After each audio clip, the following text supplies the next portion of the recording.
मी राजेंद्र कुमार फाळके, मनसे उपजिल्हाध्यक्ष, परंतु मी कोरेगाव तालुक्यामध्ये सब ठेकेदार म्हणून 2 जलजीवनची कामं करत होतो। चांदवडी आणि कोलवडी या गावातली ती कामं केलेली आहेत। ती कामं करत असताना मला बिल काढायच्या वेळेला फार त्रास दिला। कनिष्ठ अभियंता सागर खोत या माणसानं माझ्याकडे 2 लाखाची मागणी केली।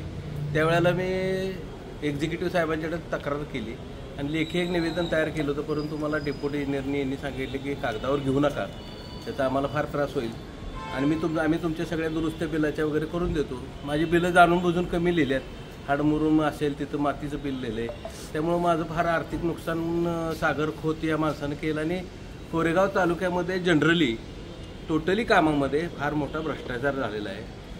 ठेकेदाराकडून पैशाची देवाणघेवाण झाली की त्या ठेकेदाराला प्रमाणापेक्षा जास्त बिल दिलं जातं, मोजमाप पुस्तकात तशी नोंद केली जाते। आम्ही आता निवेदन असं दिलेलं आहे की सगळीच कामं समिती नेमून त्याच्यात मनसेचे 2 पदाधिकारी घेऊन, पत्रकार घेऊन पारदर्शकतेने त्याची चौकशी व्हावी। सर्व कामाची चौकशी अजून करता येते आणि झालेला भ्रष्टाचार बाहेर काढून संबंधित ज्यांना जास्त बिलं दिली गेलेत ते पैसे वसूल करावेत आणि संबंधित त्या अधिकाऱ्यांच्यावरती कारवाई व्हावी, सस्पेन्शन व्हावं त्यांचं, असे आम्ही निवेदन केलेलं आहे।